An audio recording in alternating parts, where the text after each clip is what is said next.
নমস্কার বন্ধুরা, UK village কিচেনে তোমাদের জানাই অনেক অনেক স্বাগতম। বন্ধুরা, আজকে চলে এসেছি আর একটা নতুন খাবারের রেসিপি নিয়ে। সেটা হচ্ছে ডিম তেলানি। এটি বাংলাদেশের রংপুর অঞ্চলের লোকেদের কাছে খুবই জনপ্রিয় খাবার, আর আমার খেতে এটা খুবই ভালো লাগে। তাই আজকে এই রেসিপিটি তোমাদের সাথে শেয়ার করছি। তাই প্লিজ প্লিজ তোমরা পুরো ভিডিওটা দেখো, আমি কিভাবে এটি তৈরি করি। আশা করি তোমাদের খুবই ভালো লাগবে। বন্ধুরা, ডিম তেলানি তৈরি করার জন্য আমি কি কি মশলা নিয়েছি তোমাদের একটু বলে দিই। নিচে আমি এখানে 6টা ডিম, আর 2টো ছোট সাইজের টমেটো, 3টে পেঁয়াজ, রসুন, আদা, সর্ষের তেল, শুকনো লঙ্কা, হলুদ গুঁড়ো, আর গোটা গরম মশলা। এখানে রয়েছে লবঙ্গ, এলাচ আর দারচিনি, আর রয়েছে গোটা জিরে আর নুন। এবার আমি মশলাগুলো রেডি করে নেব। প্রথমে আমি পেঁয়াজটা কেটে নিচ্ছি। পেঁয়াজটা খুব সরু সরু করে কাটবো। এবার রসুনটা কেটে নেব। আদাটা ছাড়িয়ে নিচ্ছি। এবার আমি মশলাগুলো বেটে নেব। প্রথমে বাটবো জিরে,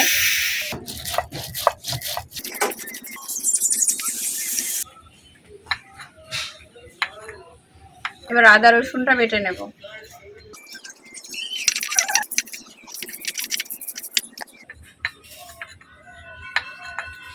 এবার আমি পেঁয়াজটা বেটে নেব। আমি 3টে পেঁয়াজ নিয়েছিলাম, 2টো পেঁয়াজ আমি কেটে নিয়েছি আর একটা পেঁয়াজ বেটে নেব।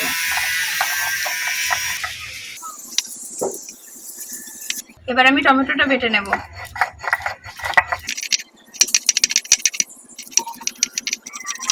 আমি শুকনো লঙ্কাটা বেটে নেব।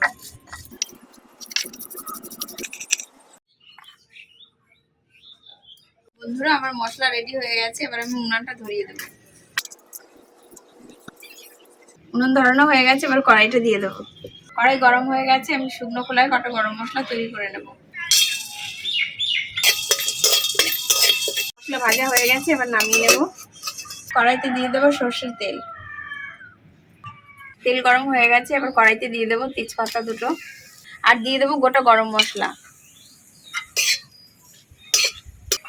এবার দিয়ে দেবো পেঁয়াজ কুচি। পেঁয়াজটা একটু লাল লাল করে ভেজে নেব। পেঁয়াজ লাল লাল ভাজা হয়ে গেছে, এবার এর মধ্যে দিয়ে দেবো আদা আর রসুন একসাথে বাটা। একটু নাড়িয়ে নেবো ভালো করে।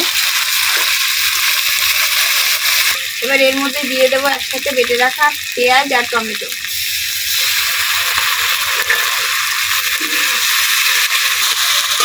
এবার এর মধ্যে দিয়ে দেবো শুকনো লঙ্কা বাটা। এবার এর মধ্যে দিয়ে দেবো জিরে বাটা। দেবো হলুদ, আর দেবো পরিমাণ মতো নুন। এবার হালকা আঁচে মশলাটা ভালো করে কষিয়ে নেব। দেখো, মশলা কষানো হয়ে গেছে, মশলা থেকে তেল ছেড়ে দিয়েছে। এবার আমি এর মধ্যে দিয়ে দেবো জল। ঝোলটা ফুটে উঠেছে, এবার আমি এর মধ্যে একটা একটা ডিম ফাটিয়ে দিয়ে দেবো।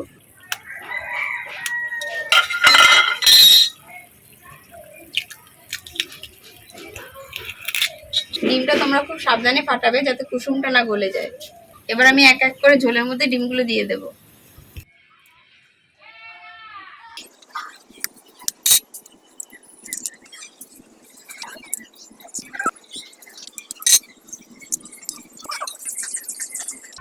বন্ধুরা, তোমরা যখন ডিমগুলো দেবে তখন খুব হালকা আঁচ দেবে, নাহলে ডিমগুলো ছড়িয়ে যাবে।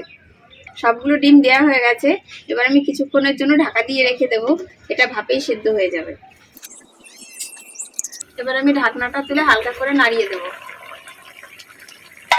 খুব হালকা করে নাড়াবে, নাহলে ডিমটা ভেঙে যেতে পারে। দেখো, আমার কুসুমগুলো কি সুন্দর উপরে উঠে এসছে। দেখে তো মনে হচ্ছে এটা সিদ্ধ হয়ে গেছে। তাও আমি আর একটু জাল দিয়ে ঝোলটা একটু গাঢ় গাঢ় করে নেব। আমার রান্নাটা প্রায় হয়ে এসছে। এবার আমি এর মধ্যে গরম মশলা দিয়ে দেব। এবার কিছুক্ষণের জন্য ঢাকা দিয়ে রেখে দেব।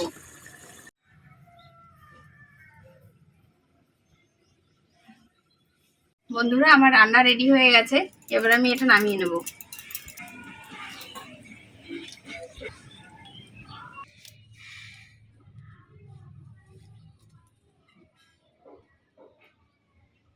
বন্ধুরা দেখো, আমি প্লেট নিয়ে চলে এসেছি ডিম তেলানি খাওয়ার জন্য। তো দেখি কেমন হয়েছে আজকের রান্না, তোমরা দেখতে থাকো, সাথে থাকো।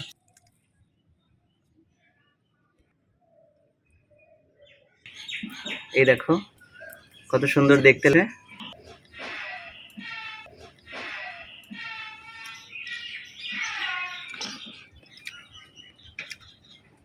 দারুণ হয়েছে। মানে ডিম সিদ্ধ করে রান্না করার থেকে এটা অনেক বেশি টেস্টি। তো আমার তো খুবই ভালো লাগছে খেয়ে। এবার যে রান্না করেছে তাকে একটু দিই, দেখি সে কি বলে নিজের রান্না খেয়ে।